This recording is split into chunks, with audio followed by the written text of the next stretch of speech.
and join me, hit the floor. Celebrate all the things that the Lord has done. Yes, he picked me from the miry clay, and he set me on the rock to stay. And he washed all of my past away, and he's given me a brand new name. Now my dark days are gone away. Yes, he's given me a brand new day. Now all I do is celebrate, celebrate, celebrate. Everybody celebrate, celebrate and jubilate. Everybody celebrate, celebrate and jubilate. Everybody celebrate, yeah, celebrate and jubilate. Everybody celebrate, celebrate and jubilate. It's the day that the Lord Jehovah has made, and the rain of his blessings getting me wet. All I see is his glory, mercy, and grace. If you feel me, everybody, let's give him praise. Once I was blind, but now I see. Once I was lost, yeah, but now I'm found. And now I'm a new creation. All things are passed away. The blessing the Lord has given, no one can take away. Everybody celebrate, celebrate and jubilate. Everybody celebrate, celebrate and jubilate. Everybody celebrate, celebrate and jubilate. Everybody celebrate, la la la la. Yeah. Could be your birthday or your wedding day, your anniversary, promotion in your working place. Hit the floor, celebrate. Hit the floor, celebrate. Hit the floor, celebrate. Celebrate! Jubilate! Give him praise! Celebrate! Yeah. Celebrate! Yes, baby. Celebrate! Crash like a bank can guarantee like GT. Like you wanna speed in express come on TT. Stand you ban on my life, they want pity. They don't know say you day every day, no of do time. You making rice, come on, Gary West stroke. The truth no be lies, yeah, that's right, I no joke. She the one cut my hair, but my guy I no choke. She kiss me shaped like a bottle of coke. Every day I'm smiling, my portion gets fatter. Don't got no worries, Hakuna Matata. No one steal my joy, Kebani Kwakarasa. I'm a muskule boy and a bata casa toe. My corporate's over than gata. Got every reason to dance and to praise. And I celebrate every day, no days off. Pass me the reason I then need that same more. Everybody celebrate, celebrate and jubilate. Everybody celebrate, celebrate and jubilate. Everybody celebrate, celebrate and jubilate. Everybody celebrate, celebrate and jubilate. Praise the Lord and jubilate, celebrate and jubilate. Everybody celebrate, celebrate and jubilate. Move your body and celebrate, celebrate and jubilate. Everybody celebrate, na na na na. Mama jubilate, Papa jubilate, Bishop jubilate, Pastor jubilate. Shake your body, move your body, clap your hands, move your body, celebrate, celebrate. Shake your body, shake your body, shake your body, baby. Tiffany, you like that song? It's cool. You say it's cool. Okay, you know what? I'm gonna get you used to it. It was my jam. That's all I'm gonna say. I was right there dancing. Okay. Hey, happy Friday night, you guys. If you guys are on a site and you're not seeing I don't know, you're not seeing chat, I apologize because I can tell that some of them are not connected, but that's okay. We're still going to keep it live. We are still going to keep it live. I'm very excited about what we're going to talk about tonight. Are you, Tiffany? Oh, absolutely. All right. So how has your week been now that you've started to know about some of these different spirits? Well, I mean, the spirit of Cain I didn't know about, but I do see it very clearly now that I know that that's what that is. And I was like, wow, you know, it's to me it's kind of sad that, well, maybe it's not sad. Maybe it's like something to have your eyes open So you Mm-hmm. really know what's going on and you know how to pray instead of being unaware. Mm-hmm. Mm-hmm. So you taught me about the spirit of Leviathan, and this week somebody was that spirit was in the Yeah. building and it had jumped on somebody that I know and love. And I Mm-hmm. just said it right then and there.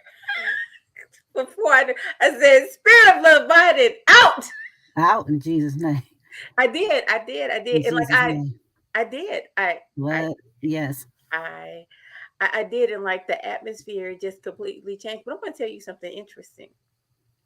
Why that person didn't ask me why I said that. They did not, or they did. They did not. So they knew it was there. I don't know if they knew it was there, but the spirit knew it was there. You see what I Mm-hmm. mean? Because if somebody does that, if I say like spirit of the Leviathan out in the name of Jesus, if I do that to you or something, don't you think you would be like, why are you doing like that? Like what? Well, you know what happens is when you do that, that person isn't aware and they're not even awake.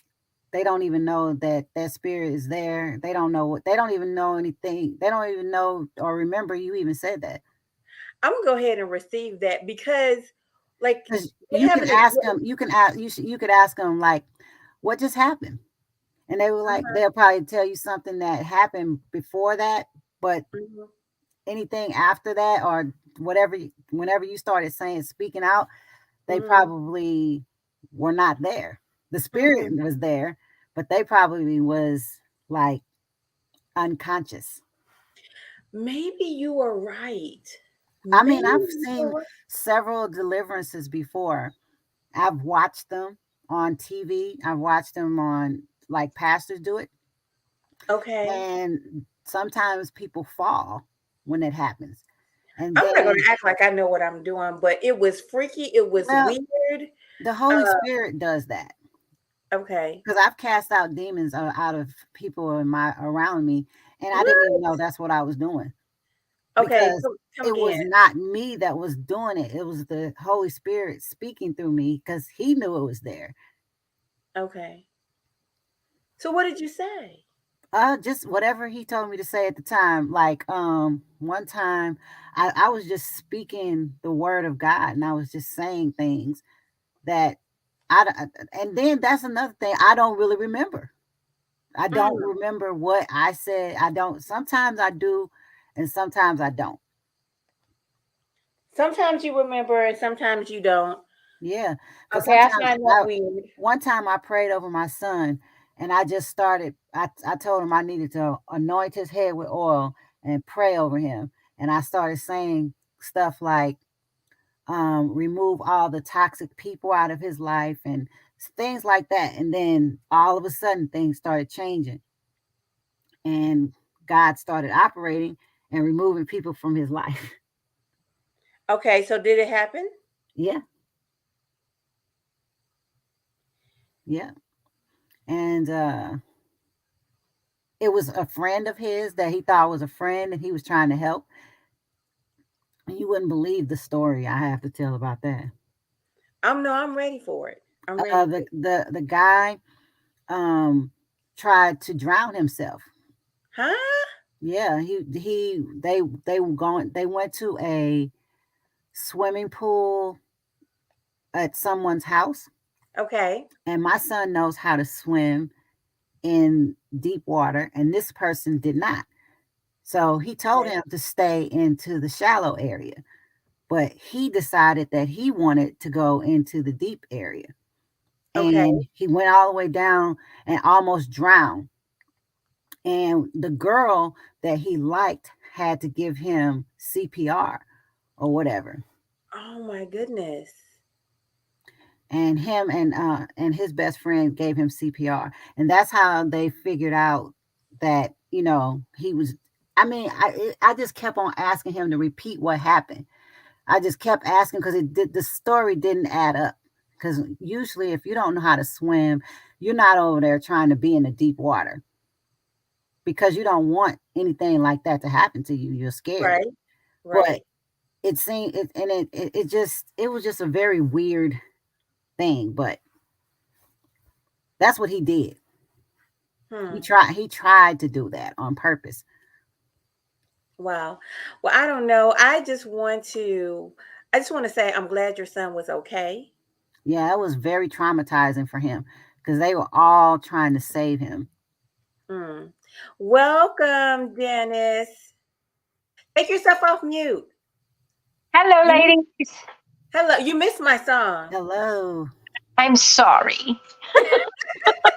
I was booking it up the road. I left my life group meeting late. You know what? Sometimes it just gets so good you can't even leave, right? I understand. Much. I understand. Janice, this is Tiffany. Tiffany, this is Janice. Everybody, this is Janice. This is her first time here with us, and she does something amazing. Janice, tell us what you do. I am a betrayal trauma mentor. And what that means is that I help Christian women who have experienced betrayal trauma, or also known as spousal betrayal. Okay. So infidelity of any kind, basically. And it has left them with PTSD or CPTSD or some form of trauma, and they need help healing, and they need to be able to get through it and be able to still thrive. And that's what I help them do. Hey, that is wonderful. Now, you said women. Do you not help men? Because it's not like women don't cheat. True. I do not help men because that is not, I don't understand that side of it. Okay. As much. Men and women are completely different in the way they think, in the way they react to things, in the way they handle things. And I have a heart for the women because that's who I was. I am that woman that has been betrayed. So I thoroughly understand where they are coming from.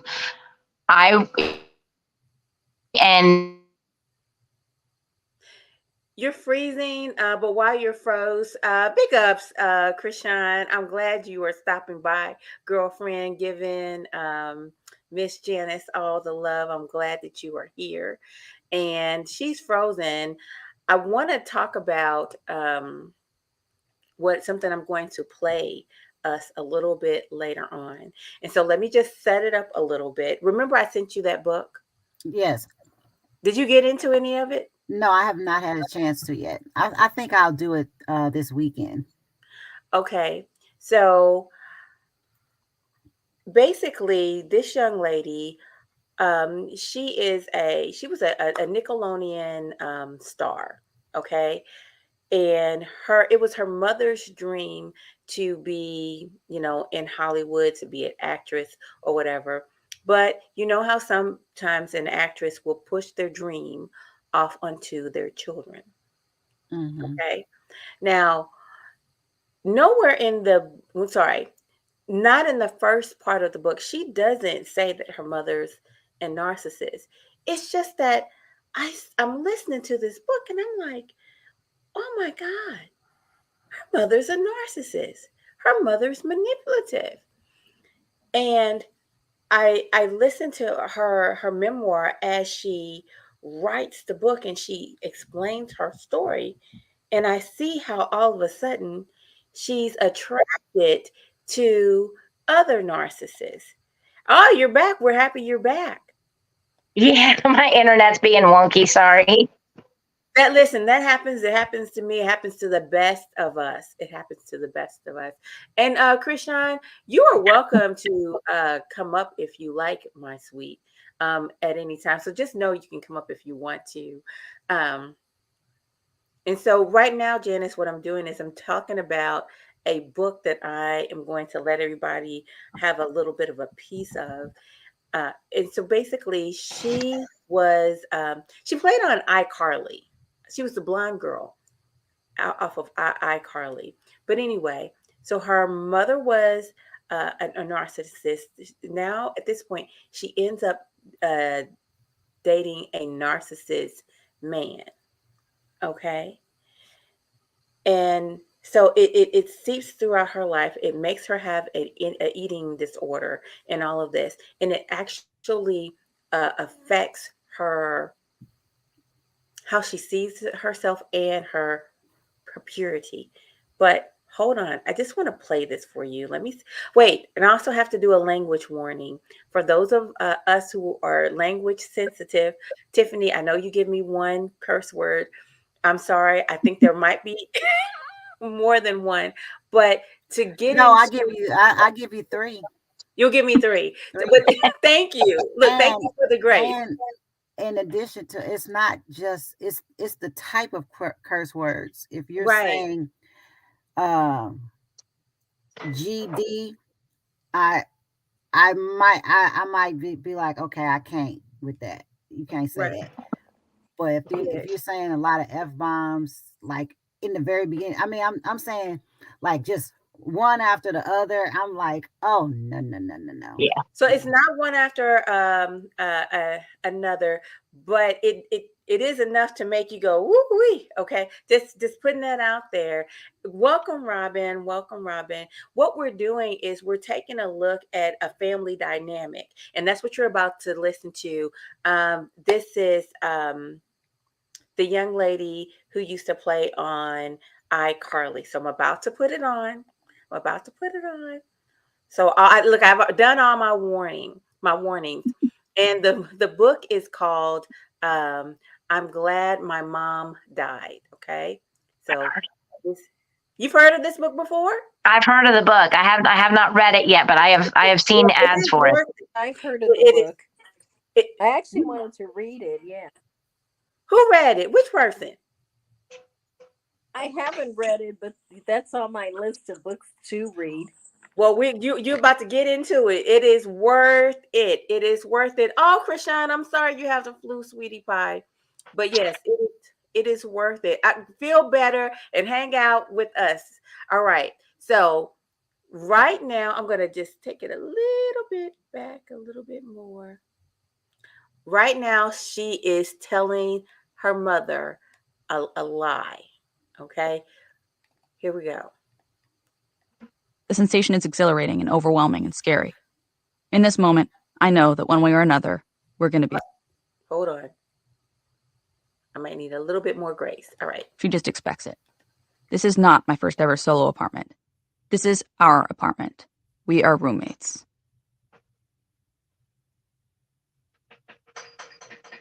43. I'm sitting on the log ride at Six Flags, stuffed into the front seat of the log with 5 iCarly crew members tucked into the seats behind me.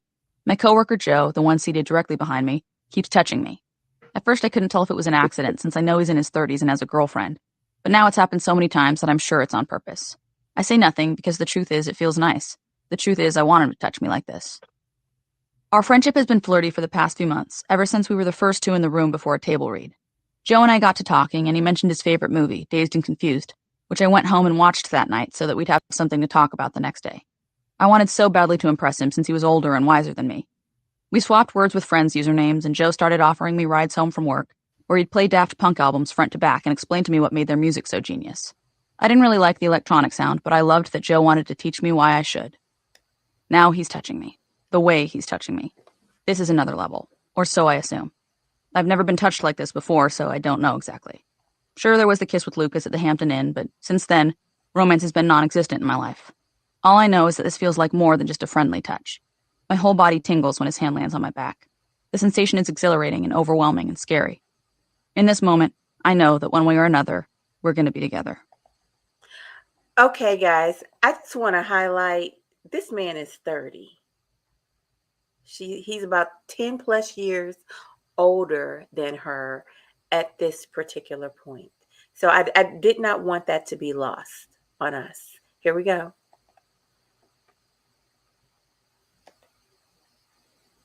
"44. Miranda and I were going to have a sleepover. I lie as I fix Mom and me a plate of steamed vegetables for dinner. I already ate dinner earlier on set and felt awful about it. I'm too ashamed to tell Mom. What am I going to do alone without you? Mom asks genuinely, fighting back tears. I'll miss you more than anything. I just love you so much, Net. I'll miss you too, Mommy. This is just something Miranda and I have been planning for a while. I lie twice with this one. The first lie is that I'll miss her. I won't miss her. I will be happy to have space from her. She's been sleeping in my bed every night since we moved into my not-solo apartment, and it's hard to sleep because she clings to me all night long. The second lie is that Miranda and I are having a sleepover. We have sleepovers every couple of weeks, but not tonight. Tonight, Joe is going to stay with me. But Mom can't know about Joe because Mom would never approve. Mom only approves of me hanging out with two types of boys, Mormons and gays.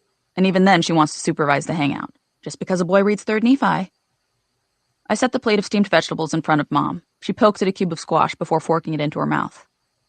Yeah, but I need you right now, Net, Mom says, looking down. I'll be back tomorrow, I say gently, hoping this will comfort her enough for us to be able to move on from the topic. There's a long pause where I wait for Mom to say something. She looks off and her eyes glaze with an intensity that seems dissociative. It scares me. Just as I'm about to ask her what's going on, she snaps her head toward me, picks the TV remote up off the coffee table, and chucks it at my head. I duck aside to avoid it. You're lying to me, you liar, Mom says, spitting as her face contorts. I'm gonna find out what's going on. Mark my words, you filthy little lying whore. Mom's been harsh with me before, but she's never spoken to me like this. You better bet your ass I'll be able to sniff the lies on you tomorrow when you come back, she says dramatically. It's obvious to me how much Mom wanted to be an actress. Right, Mark? Mom whips her head around to my dad, who has been here the whole time not saying a word, as usual. He nods quickly, scared of her wrath. Fed up, I grab my backpack and start to head out. I'm gonna figure out what you're up to, you liar! Mom screams. My nervous system jolts, but I pretend to ignore her. I head out the front door, letting it slam shut behind me. Joe picks me up on the corner of Sunset and Vine. The passenger door on his Ford Taurus is slammed in and jammed shut from a years-old accident, so I crawl over him in the driver's seat to sit down in the passenger seat. I'm still shaking from the interaction with Mom. I look at Joe. His eyes are glassy. There's a sweet, rotten smell radiating off him. I'm disappointed. Tonight was supposed to be our first night together as an official couple. I wanted it to be romantic and magical and momentous. Instead, Joe's sad and drunk, and I'm trying hard to resist the disillusionment.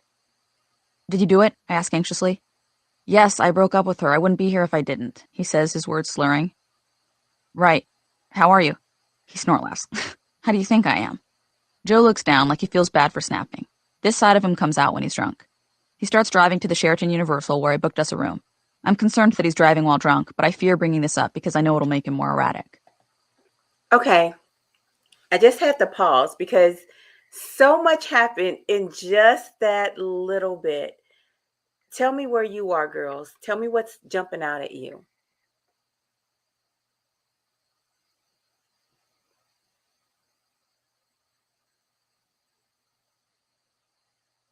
She's gravitating towards what she's used to. Mm-hmm. She's been dealing with this with her mom already, and that's the only thing that she knows love to look like. Mm-hmm. Mm-hmm.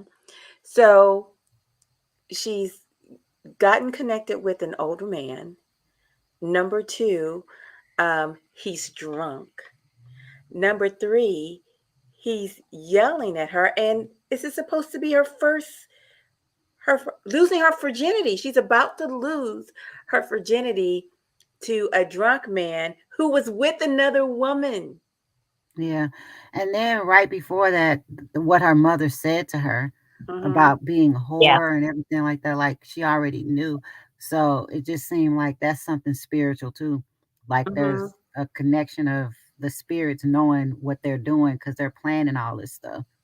Right. And she only wanted her to hang around with Mormon. Jeanette, for the record, everybody, is a Mormon. Jeanette is a Mormon. So if we hadn't picked up on that yet, she's a Mormon. All right. So here we go. Get you some more. By the time Joe gets us there and we get to our room, it's past midnight. Joe tries to get the key into the key slot, but he's too wobbly, so I take the key and shove it in. I could have done it, he says. Joe stumbles in after me and immediately collapses onto the bed. At first I think he must be really tired, until he rolls over onto his back and I can see that there are tears streaming down his cheeks. His chest heaves. He makes that gross hiccupy cry sound. What's the matter? What's the matter? What have I done? What have I done? He sobs. We were together for 5 years. 5 years. We just moved in together. We were going to get married. I lie down next to him and hug him. I'm the big spoon. He rattles on about his regret and remorse. If I were good enough, he wouldn't be feeling this way. He wouldn't be sad. I thought you wanted this, I say, look. Okay, I just have to stop. If she were good enough, he wouldn't be crying. She's the big spoon, okay? And he's whining over another woman. I'm just saying. Yep.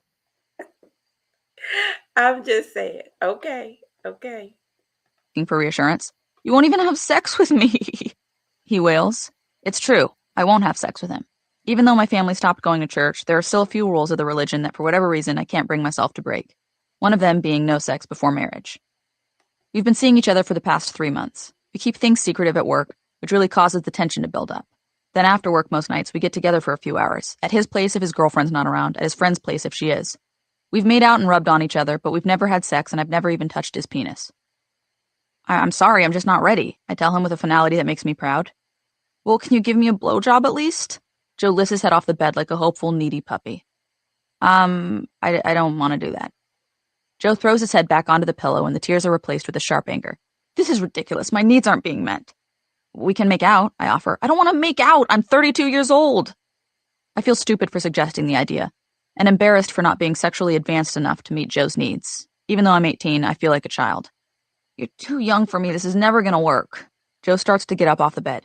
Okay, I'll do it, I say, immediately disappointed in myself. Joe lies back down and sprawls out lazily like he's already over the idea but might as well go forward with it since we're both here.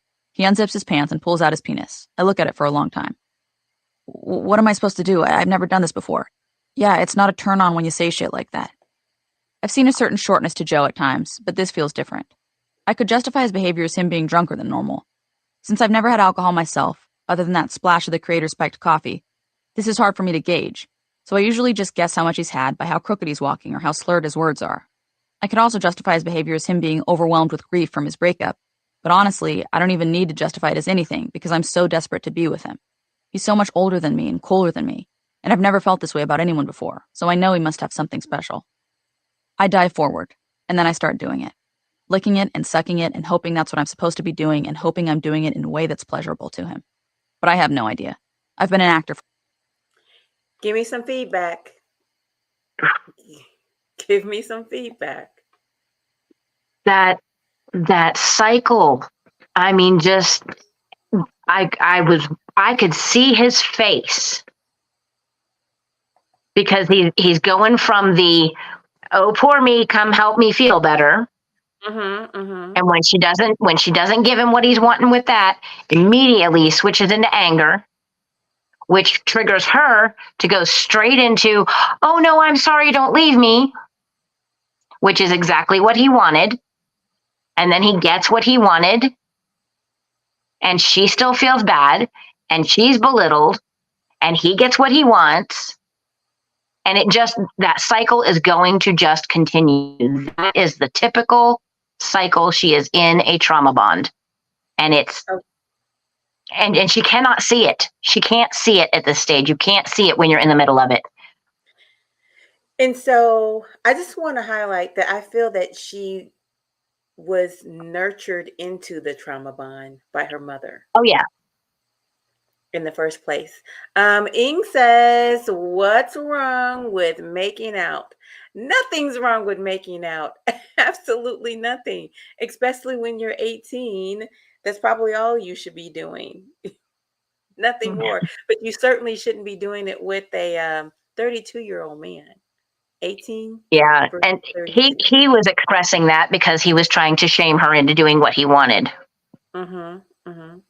He made her feel stupid and young and naive and all of that. And all of those words have been used against me too. You're just naive. Oh, you're just a prude. It's the same thing with all of them. It's rough. Okay. Here we go. For a dozen years. I'm nothing without direction. I'm about to finish, Joe says with a gasp, and sucking it and hoping that's what I'm supposed to need to justify it as anything because I'm so desperate to be with him. He's so much older than me and cooler than me, and I've never felt this way about anyone before, so I know he must have something special. I dive forward, and then I start doing it. Licking it and sucking it and hoping that's what I'm supposed to be doing and hoping I'm doing it in a way that's pleasurable to him. But I have no idea. I've been an actor for a dozen years. I'm nothing without direction. I'm about to finish, Joe says with a gasp. Sounds like it's a good thing. I don't know what's about to happen. Speed it up a little. Thank you, I say. Direction. And then suddenly, something that tastes like warm liquid plastic shoots into my mouth. I spit it out onto the bedspread. Something came out! Oh my god, something just came out! Yeah, it's cum. Joe looks at me with dull annoyance. What's cum? Joe turns on his side, facing away from me, and clutches a pillow tight to his chest. He takes a long breath. What have I done? He asks.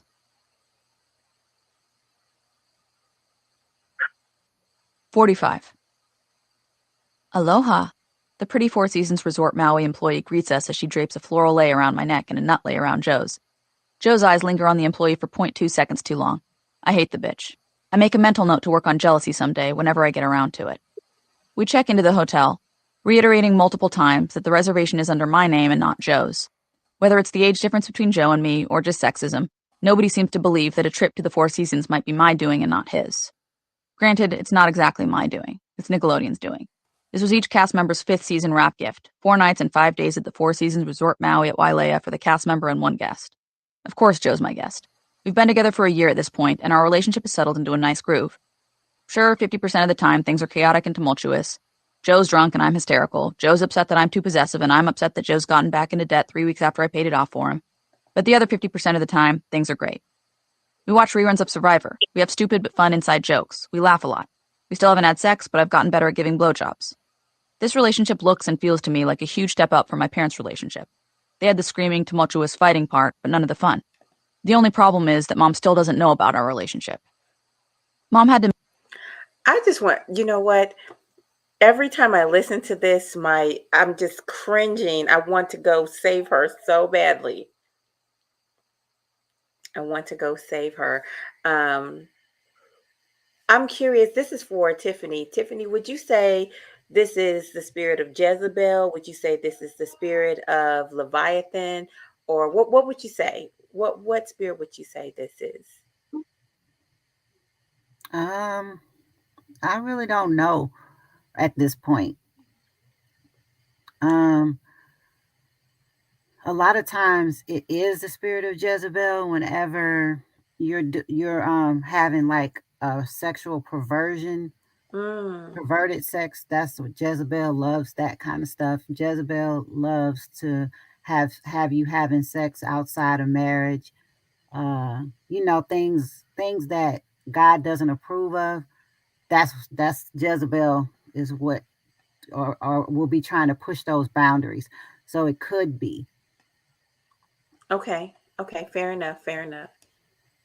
Move out of my apartment a few months back to be closer to her oncologist in Orange County now that her appointments are near daily. Now that we're not physically in the same space together, Mom calls me 10 or so times a day to keep up to date on my life. How big of a role my character has in any given episode of the show, if I've been auditioning for anything else lately, pitches for why I should get back into country music. I quit my recording contract after Mom's cancer took a turn for the worse. I'm worried about how I'm going to get through a 4-night and 5-day stay at the Four Seasons without Mom knowing who I'm with. We decide I'll tell Mom I'm with Colton, my gay friend she approves of because there's no way his penis is entering me, who will then join in 3-way calls to help me out so Mom won't know I'm lying. Lying to Mom is difficult for me. Whenever I lie to her to protect my relationship with Joe, I hang up the phone and weep into Joe's arms from the guilt I feel. I tell him I wish I could be honest with her. I wish she could meet him. I wish I wasn't scared of her. And Joe runs his hands through my hair and comforts me. I feel the wedge between Mom and I growing by the day. With every lie I tell, I feel myself slipping further away from her. With every pound I gain, every binge I partake in, I feel myself getting more disconnected from her. I'm so confused and troubled by this wedge. I'm desperate to feel close with her, but also desperate for that closeness to be on my terms, not hers. I want her to know me for who I'm becoming. I want her to allow my growth. I want her to want me to be me. But that feels more like a fantasy than a possibility. For now, at least. So for now, I lie. We're 3 days into the vacation, and the plan is going smoothly. Each day, Colton and I 3-way call Mom to tell her about our snorkeling adventures and off-roading Jeep drives and white sand beach walks. She laughs along as Colton gives follow-up details that scream I'm definitely not walking through a Burbank Target right now. But in the late afternoon on day 3, Joe and I are paddleboarding on the beach in front of the hotel when he spots it and tells me to duck. I look to see what he's talking about, and there in the distance, near one of the banana yellow cabanas, I see a squat little paparazzo snapping photos of me and Joe. Shit. This is a disaster. We swim to the sand, dump the paddleboards, wrap some fancy towels around ourselves, and hurry into the hotel's back entrance. The paparazzo snaps photos of us the whole time. By the time we're in our room, I'm panicking. rattling off the list of ways Mom might punish me, disown me, or threaten me. Joe unsuccessfully tries to keep me calm. Eventually, I've been hysterical enough for long enough that I'm completely emotionally depleted. I fall asleep on the bed by 6 p.m. The sight I wake up to the next morning is not the beautiful palm trees out the window, or the shimmering turquoise water, or a young, happy newlywed couple canoodling in a hammock in the distance. It's my cold, hard iPhone screen with a glaring notification that terrifies me. 37 missed calls from Mommy, 16 voicemails, and 4 missed emails. We no longer share an account. I recently created my own thanks to Joe's encouragement. I open the top email. Dear Net, I am so disappointed in you. You used to be my perfect little angel, but now you are nothing more than a little slut, a floozy, all used up. And to think, you wasted it on that hideous ogre of a man. I saw the pictures on a website called TMZ. I saw you in Hawaii with him. I saw you rubbing his disgusting hairy stomach. I knew you were lying about Colton. Add that to the list of things you are. Liar, conniving, evil. You look pudgier too. It's clear you're eating your guilt. Thinking of you with his ding-dong inside of you makes me sick. Sick. I raised you better than this. What happened to my good little girl? Where did she go? And who is this monster that has replaced her? You're an ugly monster now. I told your brothers about you and they all said they disown you just like I do. We want nothing to do with you. Love, Mom. Or should I say Deb, since I am no longer your mother. P.S. Send money for a new fridge. Ours broke. I hunch over and bury my head in my hands, breaking into a sob. Okay. Wow. Go ahead, girl. The audacity. And that's honestly, that is what comes from narcissism a lot. That's something that you're going to say once you see what's going on, or people from the outside say a lot about a narcissistic relationship, the audacity. Because even the narcissist doesn't even see how ridiculously insane they're being. And it's just spend the money. Yeah. Yeah. We hate you. I'm going to call you all these horrible names and tell you you're nothing and make your eating disorder worse. And I disown you. So love, Mom. Oh, by the way, send me money. Yes. And they don't even see the disparity there. They don't even see it. They don't, you know what? Unfortunately, I'm going through something very troubling. And I had a person make all kinds of disturbing comments. And so I was in a session and I was playing it. And at the end of it, they said, "Oh, and I hope your mom's doing okay." Like, why do you think I care? What's wrong with you? We're well beyond that. Just saying. Yeah. Anything to get in again, come around the back door and get back in. Let me get my supply from you again. Exactly. Like, truly, not in a million years, person. Not in a million years. You can forget about it. Okay, here we go. Here's a little more. Joe rubs my back and assures me that my mother is not okay, but I assure him it's the opposite. I'm not okay. Maybe she's right. Maybe I've lost my way. Maybe I'm an evil monster. You can't let her get to you like this, he says. I pick up my phone and urgently start typing TMZ into my search bar. Joe reminds me we agreed not to look at the pictures. He knows my body image isn't good. But I don't care. I need to see them. I need to see if Mom's right. She is. I look awful. My body and face repulse me. I do look pudgy. I no longer wear one pieces, but I still wear board shorts to hide my ass, which is curvy and womanly and disgusts me for being those things. Joe tells me my tits look great in my bikini top, but I don't see it. I think boobs are hideous. I hate them. I wish I was flat-chested and curveless. I wish nothing was sexual or suggestive about my body. My tears are replaced by my venomous self-loathing. Joe, sensing a shift in me, nabs the phone out of my hands and tells me it's going in the hotel safe. I don't object. Over the next 2 days, my phone stays in the safe and my bathing suit stays flung over the bathroom door handle where I last left it. Joe and I try to make the most of our remaining time in Hawaii by going on hikes and drives and other activities that don't involve me removing any clothes in public. By the last morning of the trip, I've been distracted enough and my phone's been far away enough that I've almost forgotten the paparazzo incident and the vicious email from Mom. But then Joe and I are packing up our bags and out of the corner of my eye, I see him discreetly entering the code on the safe. He pulls my phone out and goes to tuck it into his pocket. I ask to see it first. He reminds me this is a bad idea and that it won't be anything but harmful for me if I look at it, but I can't not. I want to see it. I need to see it. As soon as the phone's in my hands, I know I've made a mistake, but it's too late now. 45 missed calls from Mom, 22 unread emails from her. I start reading through the messages frenetically, and each one gets more aggressive than the last. She calls me a dimwit, loser, scumbag, devil child. Joe says we're running late for the airport. I don't care. I read another email. This one's titled, Letter to Your Fans. I open it up and find a scathing note attached, a note that Mom tells me she's posted to an online Jeanette McCurdy fan club in an attempt to get my fans to flee from me. She says that she's going to steal all my fans, that she deserves them more than I do, that she swears to God she's going to sign up for Vine and they're all going to love her comedy videos. I wonder if Mom's bluffing, so I check the fan club she referenced. No bluff. There's Mom's message right on the front page of the fan club.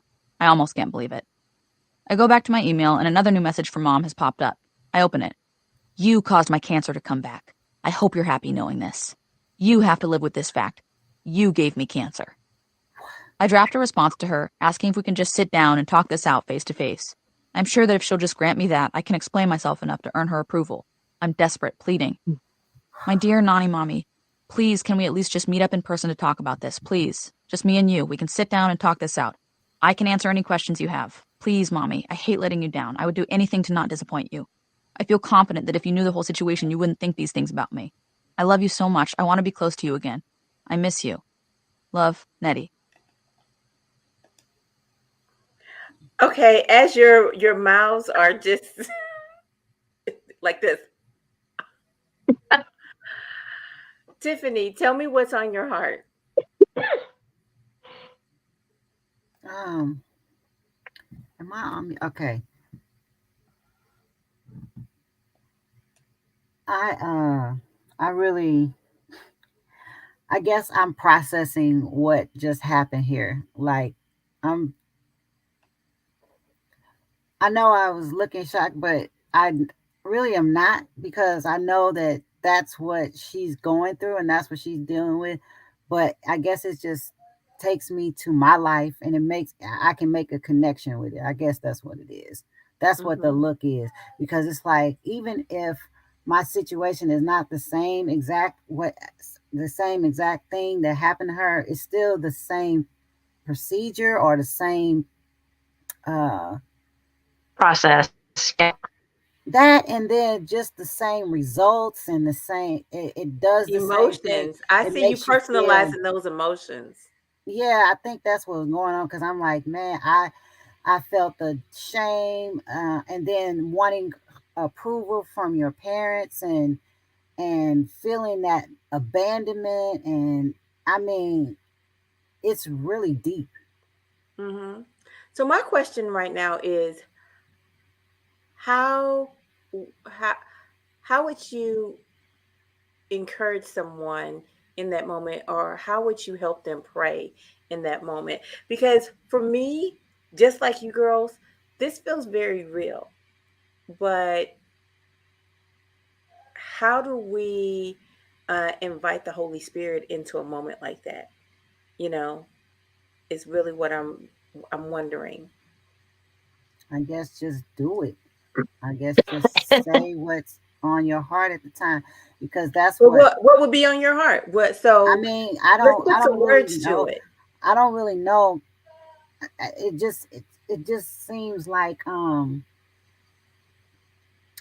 for me, when I'm around somebody and they've like confided something in me like that, or something, um whether it be an adult or a child, I am always listening and relatable, and let them know that this is not your fault, and this is not something that um you had anything to, because we feel like it's something wrong with us, and it Mm-hmm. caused this to happen, and we're the cause, we're the blame. So I would just be like, actually, no. We have to really understand that the enemy is really here to destroy all of us. And it's like every person that was born under the sun, he's trying to kill, steal, and destroy. And he uses all of these spirits and all of these situations to break us and to make us not want to trust God. And that's when we need to know that we need God, and He's the only one that can deliver us from all of this evil. And we must pray, and we can go right into the Lord's Prayer at this time. And then we can also ask the Holy Spirit to come and take over. That it could be a salvation moment. Do you, want to receive Jesus? Because He's the only one that's going to bring peace into this situation. There's nothing else. Nothing else is going to work. I like that. I like that you said it's a good place for the Lord's Prayer. I love that. I love that. And I'm just going to say again, I would have to say, I think it is Leviathan, and I think it is Jezebel. I think you're right on that. But the twisting of the truth. Oh yeah, you're right. Yep. That's where I'm getting it. All right, hold on. I'm gonna give you some more. I click my phone off and tuck it into Joe's pocket.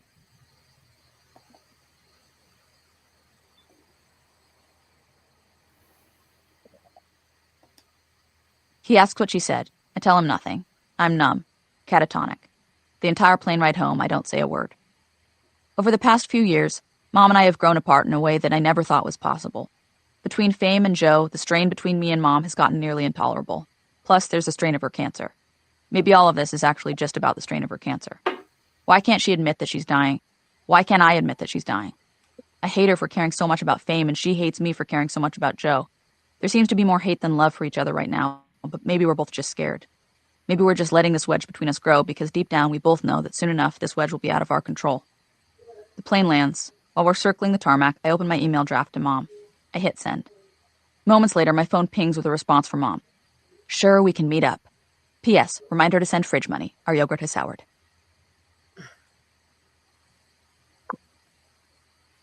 "46. Jeanette, will you sing Wind Beneath My Wings at my funeral? Mom and I are sitting at the Panda Express on Cahuenga Boulevard for Mom's birthday dinner. Mom's chewing steamed broccoli and I'm chewing steamed cabbage, and we're both going through the motions of our relationship because that's what we do nowadays. This started the first time we got together after the Hawaii trip. Dad drove her to my place and lifted her up out of her wheelchair and set her down on the couch. While we waited for our tea to steep, I waited for her to bring up the Joe situation, since I thought that's why we were meeting up in the first place, to talk about it. But she never brought it up. She just asked me trivial questions about work, and I asked her trivial questions about the last episode of NCIS. Mom's big into Mark Harmon. When's she going to bring it up? I wondered. And I kept wondering until, before I knew it, our 2 hours together were over and Dad came back to pick her up and take her home. By the time we're here at the Panda Express on Cahuenga Boulevard, this way of communicating, polite small talk with an undercurrent of pain and resentment, has been our new reality for several months. Enough time that it's not new anymore. That's why it shocks me that Mom has asked me to sing Wind Beneath My Wings at her funeral. Mom's cancer falls under the category of things that we pretend don't exist because they're uncomfortable to talk about. Mom asking this question is a breach of our unspoken rule. I don't know how to process this or how to proceed. You've got to do it with emotion, though. You've got to believe your words. It won't work if you're only given 50%. I haven't even agreed to sing it yet, and Mom's already giving me performance notes. Let me hear you try it. Mom, we're in Panda Express. I'm not gonna... Just try it. It must have been cold there in my shadow. Involuntarily, my singing voice starts pouring out of my mouth. My body is programmed to mom on demand. A nearby employee watches me out of the corner of her eye as she mops. To never have... More emotion, more sadness. Feel it, Angel. To never have sunlight on your face. A little heavy on the vibrato, but Mom's into that sort of thing. Good, stop. I don't want to burn you out. Your performance peaks early. So are you going to do it? I feel obligated. It's Mom's dying wish. The only problem is I don't think I have the range to sing it. I'm okay in the verses where I can use my lower register, but once the song hits that soaring chorus, it's way out of my range. Back at my place, Mom asks me to pull the song up on YouTube so I can practice along and give her a taste of what the final performance will be. I thought you didn't want to burn me out. Well, we're practicing so far ahead, hopefully, that it won't matter. Mom's pointed choice of words, or word rather, hits me hard. Hopefully. I feel furious with her, then immediately guilty for feeling furious. I must be a terrible person to be able to feel fury at my mother while she's slowly dying. I throw the energy of my guilt into meeting Mom's wish. Maybe that'll clear my conscience. I pull up the song on YouTube and another tab with the lyrics, and then I begin. The verse is, as expected, fine. But once I get to the "did you ever" part, it's confirmed. Out of my range. Well, it's because you didn't do any vocal warm-ups, Mom assures me. Do some vocal warm-ups and try again. I do 10 minutes of me-me moves before trying again, but then I try again and it's the same issue. I try one more time just to make sure. It's out of my range, I finally admit. Don't say that, Mom says sharply. I'm sorry. You'll get there. I know you'll get there. You got plenty of time to practice. Hopefully. I don't want to practice the song my dying mother has instructed me to sing at her funeral. I don't want to think about my mother's funeral. I want to go back to ignoring the things that make us uncomfortable to talk about. As much as I thought I hated it, I want to go back to pretending. Why don't you just try it a couple more times tonight, sweetheart?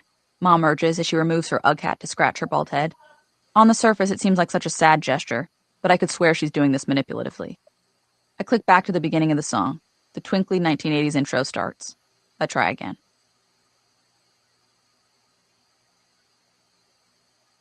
"47.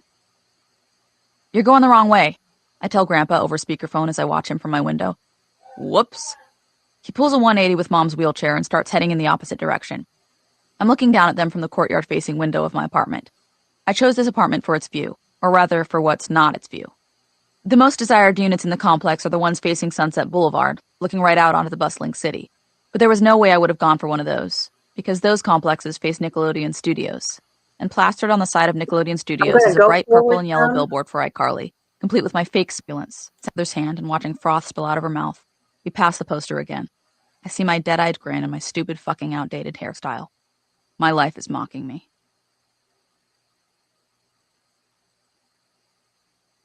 48. It's the day before Christmas Eve. Mom's been in the ICU for a week, unresponsive. She had a seizure as a result of her brain tumor, which is apparently a pretty regular occurrence, the doctor tells us, as if the regularity makes it any less horrific. Marcus, Dustin, Scotty, and I sit in a row in the waiting room while Grandma and Grandpa visit with her in the ICU. We're all quiet. Finally, I offer to go pick up some Burger King for all of us because I'm desperate for a distraction, and food is the perfect distraction. None of the boys want anything. They can't eat right now, they tell me. I envy them. I envy that their sadness and stress translate to a lack of hunger. I go to the Burger King across the street. I order a Whopper and fries and a Coke Icy, and some tacos and chicken sticks to go with it. The ordering and the eating happen in rapid succession and both feel out of my control. Afterward, my stomach feels distended. I consider making myself throw up. I've heard about this before, but never actually tried it. Now it seems like as good a moment as ever to try. I shove my Burger King bag into an overstuffed trash can and head back to the hospital.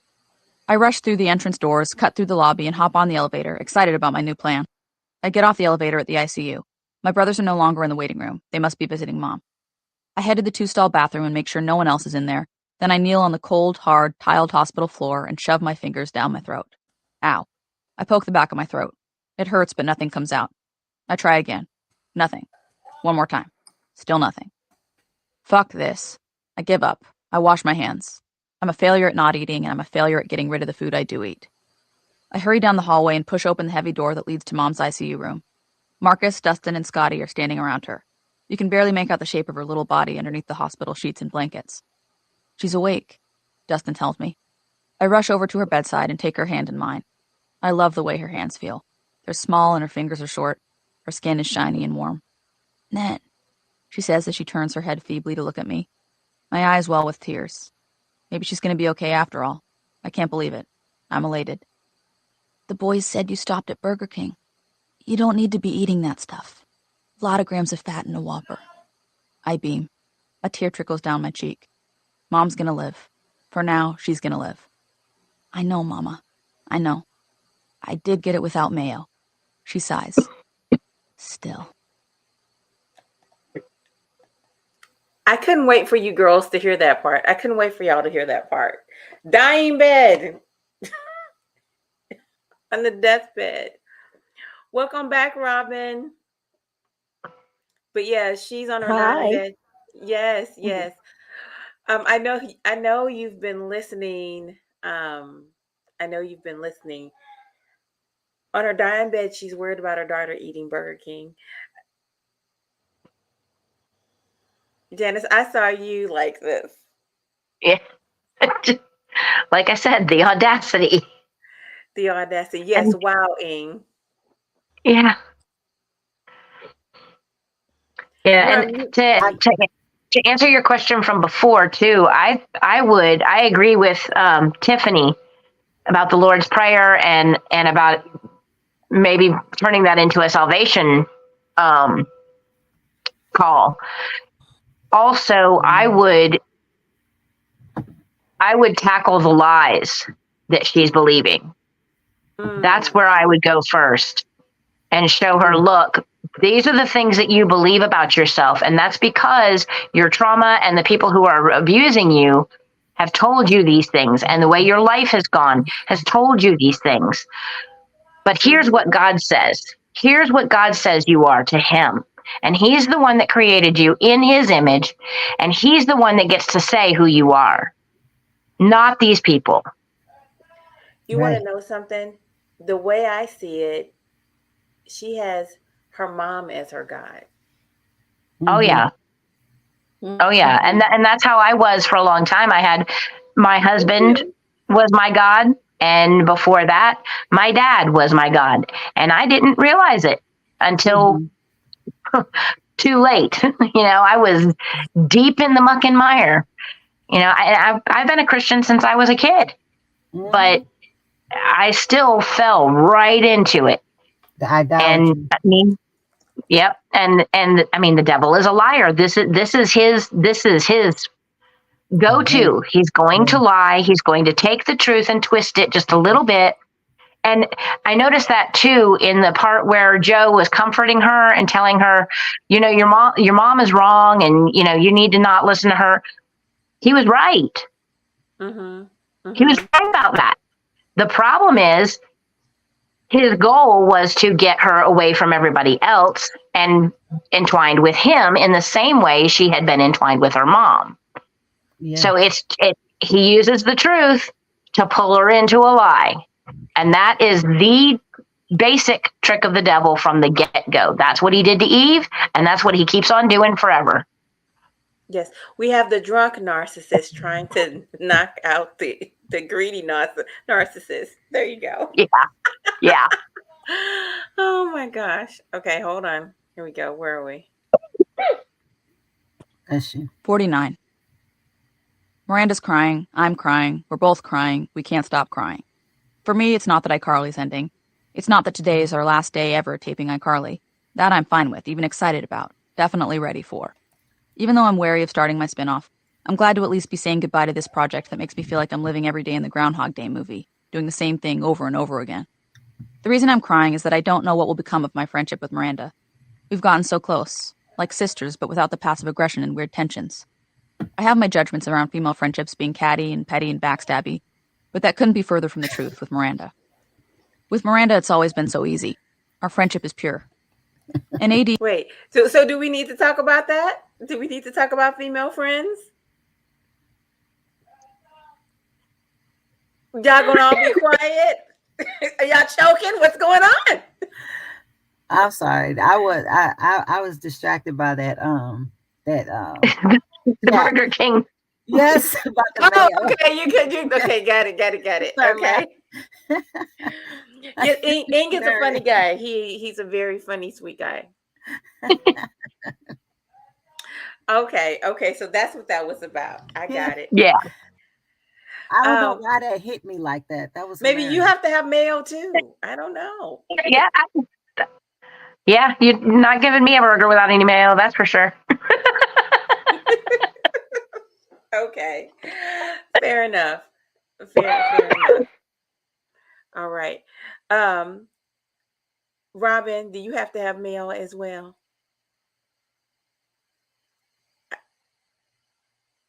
What was? Uh-oh, I think you're freezing.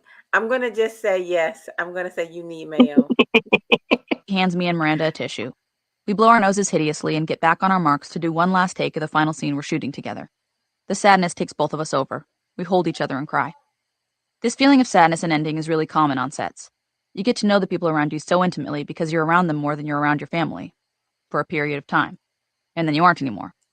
And little by little, you realize you start talking less and less to the people you thought you were so intimate with, until you don't talk to them at all anymore. And it makes you wonder if you were ever really intimate with them in the first place, or if it was all just a facade, if the connections were as temporary as the sets they were made on. I don't like knowing people in the context of things.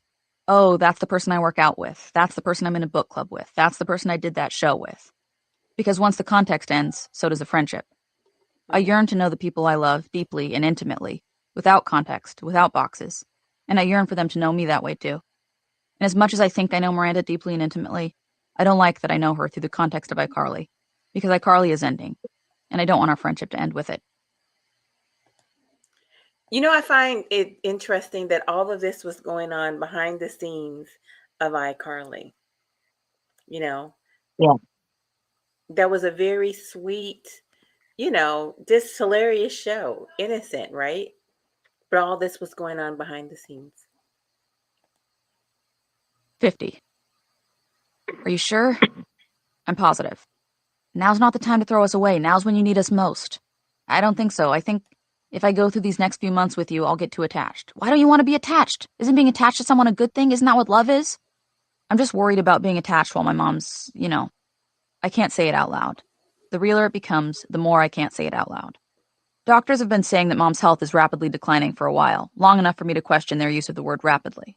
Regardless, it's declining. She's wheelchair-bound. She's weaker than I've ever seen her. The cancer has spread to just about everywhere. The end is near. I bite my nail. Since I'm more attached to her than anyone, I worry all the attachment toward her will just pile onto whoever I'm with, I say. Well, that's fine with me. I want the pile it on. Not the response I was hoping for. I backpedal. Maybe I misspoke. I just think it's a distraction from what I need to be focusing on. Family. I'm a distraction? No, yes, I don't know. I scratch my head. I want out of this moment in Tony's Darts Away, Joe's favorite vegan joint in Burbank. Look, if you don't love me anymore, you can just say it. I can take it, he says, his voice cracking on the last part, betraying his words. Just then, his vegan sausage and beer come. The timing of food at restaurants is always impeccably in line with the phrase you'd least like someone to overhear. You almost have to appreciate it. It's like the waiter's work on this. I do love you. Then why are you breaking up with me? Joe takes a big bite of his sausage, an obnoxiously big bite. He's got vegan mayonnaise smeared all over his lip. It's disgusting. Maybe this is why. Maybe it's not about the mom stuff at all. Maybe I'm just over it. His chewing bothers me most of the time. The baby voice he overuses makes me cringe. His jokes aren't funny. He lacks ambition. He drinks too much. He has anger issues. Our age gap no longer feels cool to me and instead feels a little embarrassing for both of us. I wonder what laundry list of flaws he's racked up about me at this point. What could he say? I'm selfish. I'm possessive. I'm not social enough. I don't like his friends. I'm too judgmental. I don't give him enough attention. Joe's still chewing the same bite. He's been chewing this same bite for a goddamned minute. Why not just take smaller bites? There's an easy solve to this, Joe. Did you hear me? He asks. If you still love me, why are you breaking up with me? Something switches in me in this vegan mayonnaise-filled moment. All my patience is gone. I'm in a vegan dive bar, smelling beer I don't care to drink, with basketball and football games I don't care to watch blaring from the excessive amount of TVs around me. I'm sitting on a bar stool with uneven legs opposite a man I no longer love. I am numb. I am done. Look, I just am. When I was listening to this book before, I never realized the concentration on mayonnaise in that little. There was a lot of mayonnaise going on.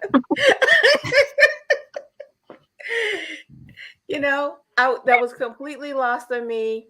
That's why you need friends to listen with, because you can completely miss stuff.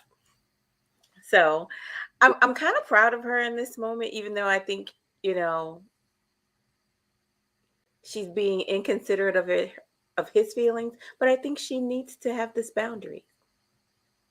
Yeah, she's finally waking up. She's finally starting to see him for who he is instead of who she wants him to be and thought he was.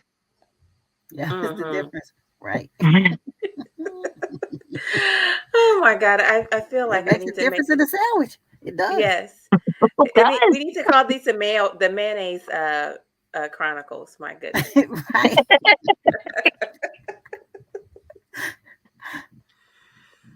Okay. I think her writing's impeccable. I like that part where she was talking about the facade of a relationship, because that's what I was thinking. That's what I was trying to hold on to, because I didn't want to forget that, because I noticed that her mother was saying things like she misses that relationship, or she was saying that she missed her relationship with her mother. And then I was just really thinking, was it really a relationship or was it a facade?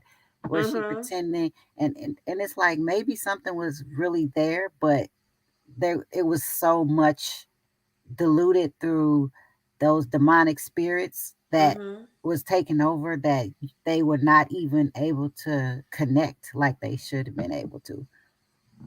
So, have you ever been with somebody? And when I say been with someone, they could be a brother, sister, a parent, and you really, really love them.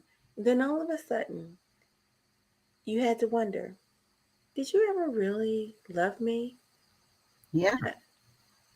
Yep. Yeah. That is a strange, eerie feeling. And it's like, what do you do with that? I haven't figured it out yet. You process through it and you pray through it. Yeah. And I've been let me see if I can. I would say that I am washing my hands of it. And it's like a constant thing that you have to constantly do, because it's not easy to change your feelings, because they were real. And then and I can't really say about someone else, even if they were doing things like that, I still can't definitively say that it was completely them doing that. And then if you walk away, what if they're sick, right? If she just walks away? And that's why I'm just like, well, I mean, what can I do about you being sick? Maybe you can do a lot. Like what? Well, in some situations, you can support them. You can take care of them. You can make sure their needs are met. Well,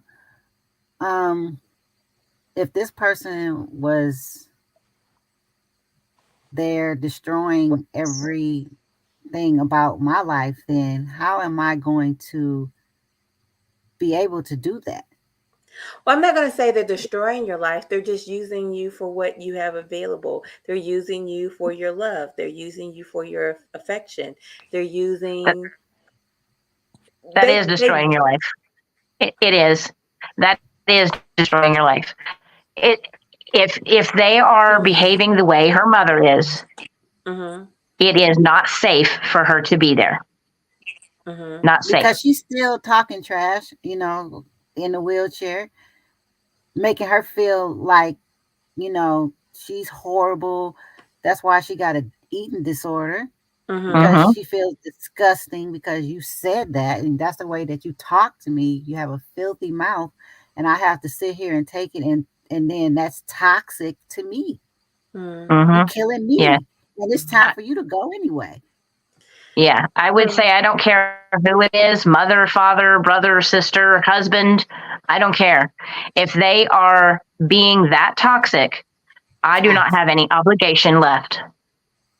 They have pushed out any obligation I have had. And one of those prayers that I used to say was, I replace worry for my family by putting them in the hands of God. Exactly. Trusting that He will take care of them. Exactly. You can pray. You can support them by praying for them. You don't have to be in their presence. You can love them without being in their presence.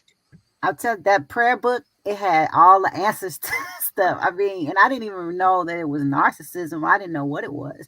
I just knew that it was not normal, and I knew that it was making me feel a certain type of way. I felt intimidated. I felt like I wasn't good enough. I felt abandoned. And so whenever I felt those things, I would go to this book and I would read the scriptures and the prayer, and every single thing that I was feeling, it seemed like it always led me to the same type of prayer, the same verses and everything. That's what I think I read it so much, I just know them now. That's good. That's good. That's good. Okay, I'm gonna give you a little bit more. Because guys, I gotta tell you, this book is like almost 6 hours long. So I picked out some portions to highlight for you, but I don't even think we're gonna get to all of them. Hold on.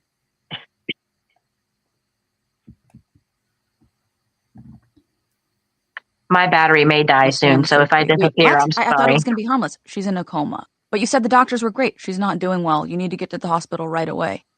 I hang up the phone, numb. I tell Miranda what's happened. She offers to drive me to the hospital. I say okay. I stare out the window. Miranda stops at a red light. It's Seyfried, Miranda says plainly.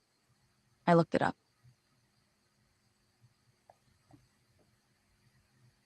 52. Mommy, did you hear me? I said I'm so skinny right now. I'm finally down to 89 pounds. I uncross my legs. I lean forward, desperate. 89! I'm grateful that since Mom's been in a coma, I've stopped binging. In fact, I've eaten almost nothing. I've been losing weight rapidly. Beep, beep, beep. As the hospital machines keep beeping, I slowly settle into the fact that my big news isn't going to wake Mom up. I wipe the tears from my eyes just as the boys come back up from the cafeteria. We don't say anything to one another. We don't need to. They sit around Mom's body and we all just stare at her. I glance at the clock. It's 2:30. 2 hours since we were told Mom has less than 48 to live. I wonder how much time she has left, where her lifetime falls within those 48 hours. Does she have 44 hours left? 10? 2? Every moment feels so slow and so heavy. I'm trying to hold on to each moment, but they just keep ticking on. I've never felt worse. Can't we die? All of us whip our heads to Mom. What the fuck? She spoke. She feebly, barely, inaudibly spoke, but still, she spoke. Can we die? She says again. Marcus leans forward. No, Mom, don't say that. You're not gonna die. Can we die? She says with a hint of anger. There she is. Dustin snaps his fingers. Canada Dry! Mom's eyes widen with confirmation. We all crack up around her, harder than we would have if she wasn't dying. There's something about these life or death moments that just beg for some levity. They're too difficult otherwise, too excruciating. Marcus runs to the hallway to get a Canada Dry from a vending machine. He comes back, pops it open, and tilts it to Mom's mouth. We all share a smile. This is good, right? This is a good sign. Mom's speaking some version of words and slurping down Canada Dry. This means she's going to be okay. This means she's going to make it, right? I'm desperate, I know. I'm clinging, I know. But I'll cling if I have to, forehead, and leave. Out the window and try not to break down. My phone pings with a text from Colton. He's asking if I want to get away for a few days, take a road trip to San Francisco. He knows I'm struggling. She has so many brain tumors that are so big in size that she's all but brain dead, and yet she still remembers how to sort of say, I love you. It makes my heart physically hurt. I love you, she says again, her head bobbing around and no connection behind her eyes. I bite my lip till it bleeds. I try looking at Mom while I'm here at the hospital with her, to savor her, to remember her. But at the same time, I don't want to remember her like this.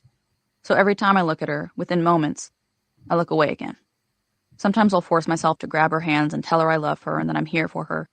But most of the time, I'm not strong enough to do that. So instead, I sit in the chair in the corner and I look at her occasionally. But otherwise, I look out the window and try not to break down. My phone pings with a text from Colton. He's asking if I want to get away for a few days, take a road trip to San Francisco. He knows I'm struggling and thinks this will help take my mind off things. I check in with Grandpa that Mom's at a stable place for at least the next few days, and Grandpa says she is. I take one quick look at Mom while she spews some gibberish. I can't get out of this hospital fast enough. I get up, kiss her on the forehead, and leave.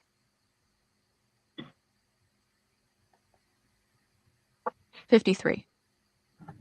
I'm sitting shotgun in Colton's Dodge Charger. He's driving. We're reminiscing about the first time we met on a movie shoot in Utah nearly 10 years ago.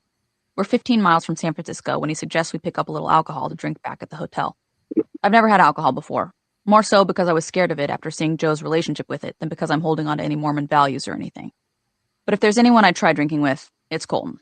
He's warm and energetic and has a way of making everyone around him feel accepted. Plus he's gay, so I don't have to worry about any sexual tension.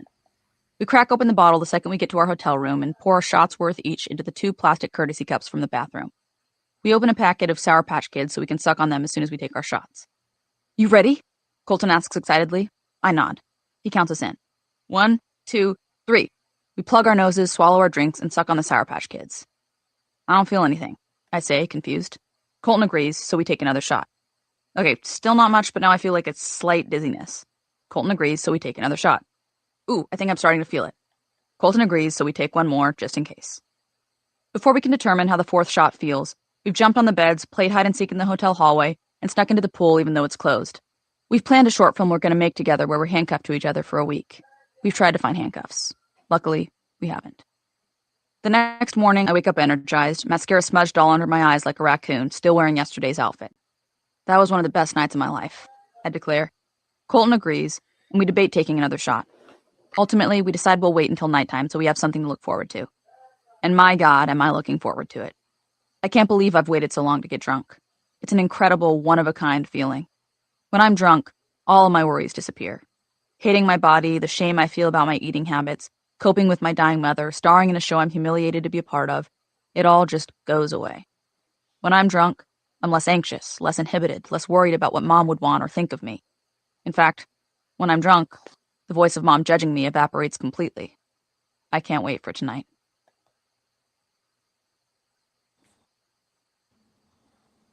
"54. Knock, knock, knock.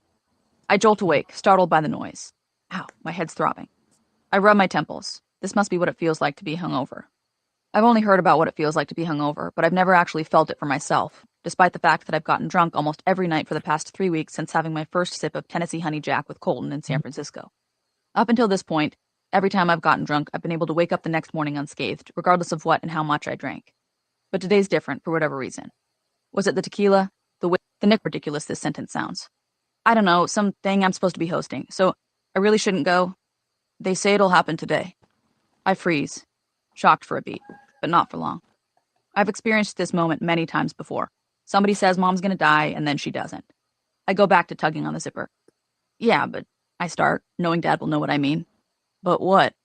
Never mind, I always forget Dad never knows what I mean. But people have said this so many times before. This is just another false alarm. I really shouldn't head down. Nickelodeon's gonna be pissed if I bail on this thing. A beat. Knocking starts up again at my front door. The driver's probably checking in on me. Dad swallows. You really need to come down. Fine. I hang up just as I finally get the zipper shut. I'm sweating by this point. I stand up, cross over to my bed, and sit at the foot of it for just a moment to try and collect myself before heading down to see my mom for possibly the last time I ever will. I'm trying to process this intense reality, but I'm really struggling to because hammer, hammer, hammer, drill, drill, drill, knock, knock, knock.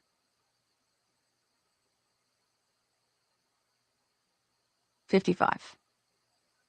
I'm sitting on the couch looking at Mom as she lies in the hospital bed that's been set up for her here in the living room of the old Garbage Grove hoarder house. The couch was removed to make enough space for it. Mom's been in hospice care for the past 3 weeks, so this is not an unusual sight, though she's typically sitting up instead of lying down like she is now, and her breath is shallower than I've ever heard it. Scotty and Dustin sit nearby. All of us are silent, the effect of years of emotional exhaustion. I'm surprised none of us are crying, but it's like we have no tears left. We've been through at least a dozen dress rehearsals of our mother's death. We remember the VHS tape. My phone pings with a text. Nickelodeon is reaching out to say no worries at all on me missing the worldwide day of whatever. I send a thank you text back. Another text comes through, this one from the guy I'm currently stringing along. Current guy and I met via Twitter. We arranged to meet up in person. I invited some friends so I wouldn't get murdered. Once I knew he was safe to be around, we went to fancy dinners and laser tag and mini golf. We even went to Disneyland together to watch the fireworks. I splurged on the VIP guide so we wouldn't stop any parades and piss off Goofy. Current guy is wonderfully sweet and thoughtful and romantic, but I don't love him. Maybe it's because I don't have space in my heart to love anyone right now while Mom's dying. Or maybe that's me trying to blame a genuine lack of connection on grief. Grief is a great scapegoat. Regardless, I'm discovering just how powerful of a tool it is to not love someone. Loving someone is vulnerable. It's sensitive. It's tender. And I get lost in them. If I love someone, I start to disappear. It's so much easier to just do googly eyes and fond memories and inside jokes for a few months, run the second things start to get real, than repeat the cycle with someone new. That's where I'm at right now with current guy. The distraction has been nice, but I'm ready for a replacement. I whip out my phone to check the text from him. What are you up to? 2 spelled with 2 O's. I'm no stickler on spelling, but Jesus Christ, get your 2's right. That's it. I'm ready to end things. I draft a text. Hey, I'm really sorry, but I just can't do this right now. My mom's gonna die, and I really need some time to just be alone. I hope you can understand. Send. Done. Simple as that. I look back up at my dying mother. A text pings. Don't say that, Boo. Your mom's not gonna die. He ignores the rest of my message. I roll my eyes. I've told him 12 times that Mom's dying of cancer, but he acts like she has a sprained ankle. He has no concept of loss. I feel like the world is divided into 2 types of people who know loss and people who don't. And whenever I encounter someone who doesn't, I disregard them. I'm in a constant state of irritation these days. I just don't want to deal with people anymore. I set my phone face down on the arm of the couch. I look at Dustin, then Scott. Then Mom. Her breathing looks so strenuous. She's struggling to hang on. I hate this. Mom takes a sharp breath in, then out.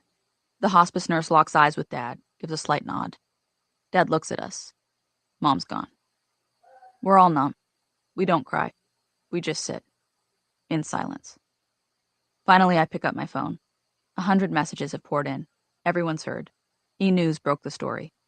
How the fuck they already know, I have no idea. I go to my text tab, then click on the chain with current guy. I stare at his last text. Don't say that, boo.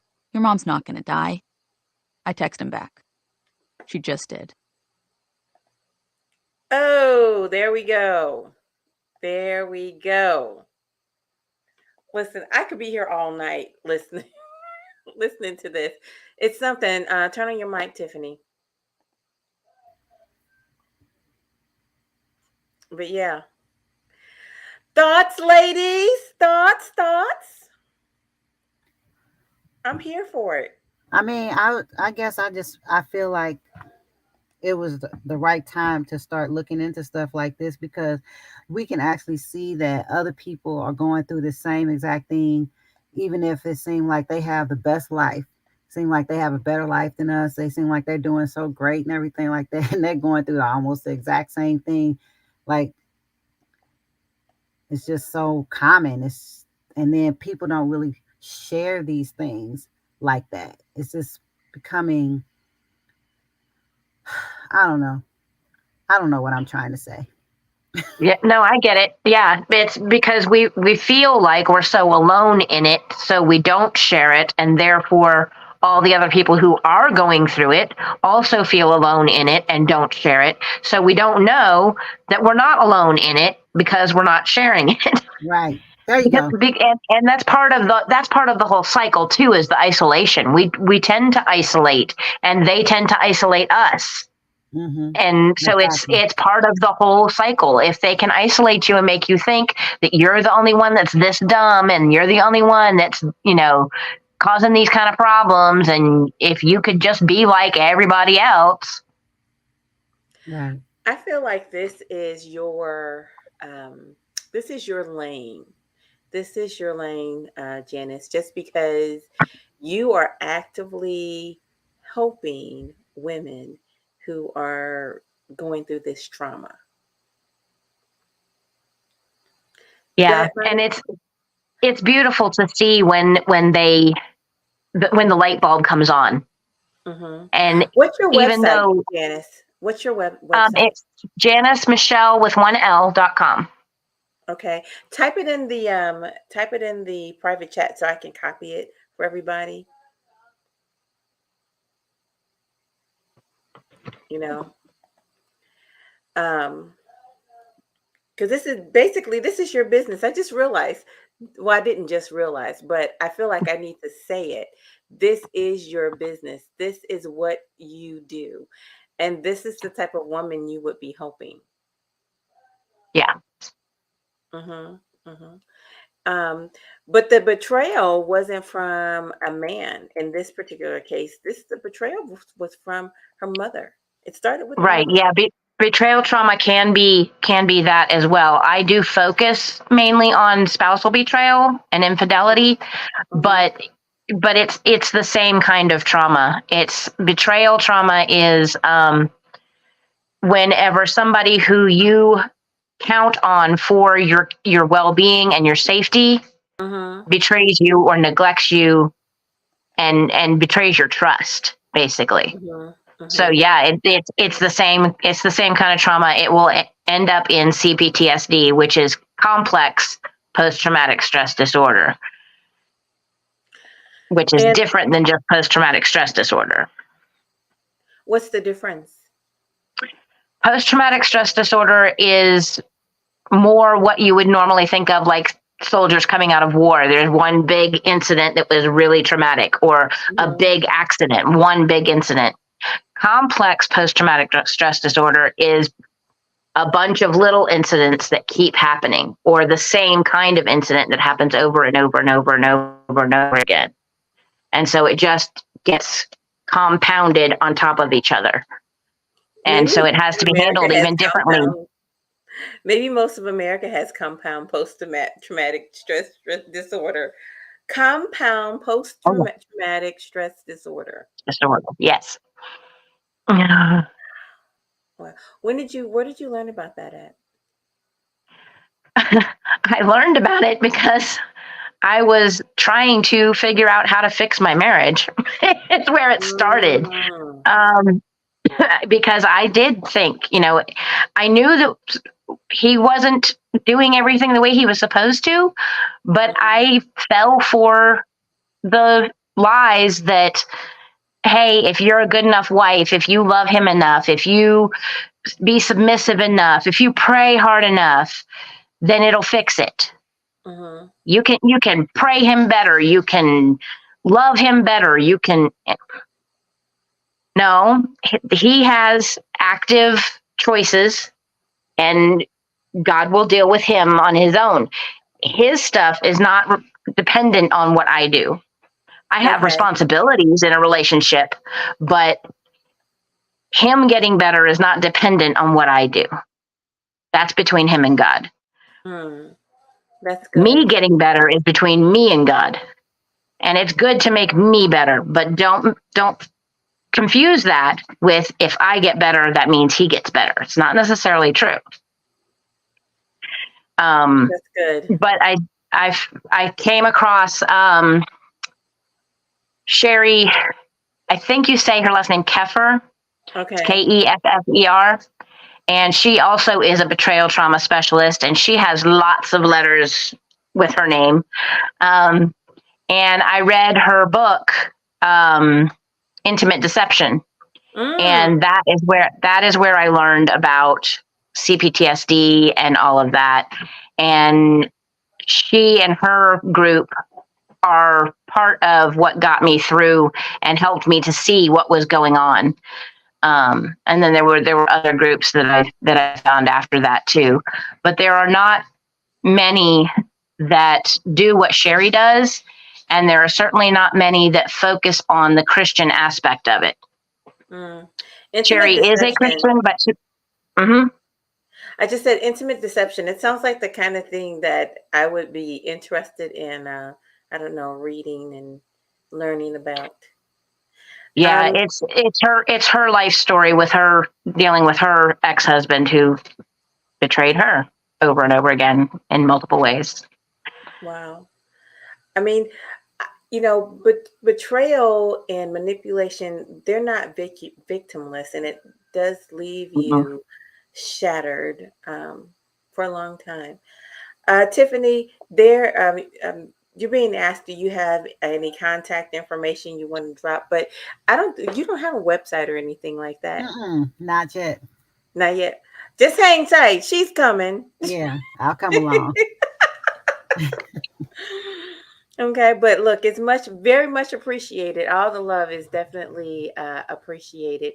Listen, we went over, but I had to let us go over.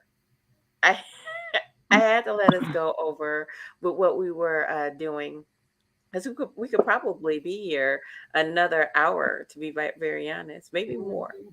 That said, this was so lovely. We'll come back to her. We did not do more on Cain today, the spirit of Cain, but it's okay.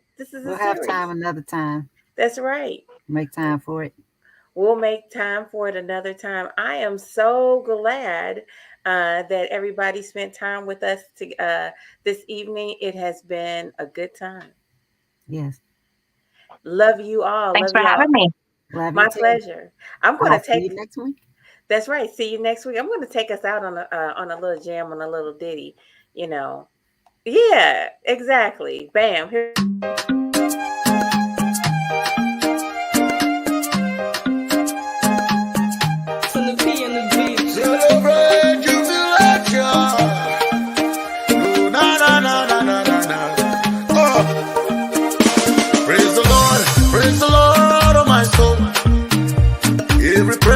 From within me, let it flow.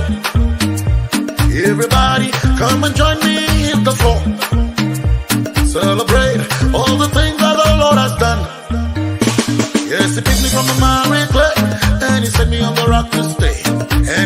my past away, and he's given me a brand new name. Now my dark days are gone away. Yes, he's given me a brand new day. Now all I do is celebrate, celebrate, celebrate. Everybody celebrate, celebrate and jubilate. Everybody celebrate, celebrate and jubilate. Everybody celebrate, yeah, celebrate and jubilate. Everybody celebrate, celebrate and jubilate. It's the day that the Lord Jehovah has made, and the rain of his blessings getting me wet. All I see is his glory, mercy, and grace. If you feel me, everybody let's give him praise. Once I was blind, but now I see. Once I was lost, yeah, but now I'm found. And now I'm a new creation. All things are passed away.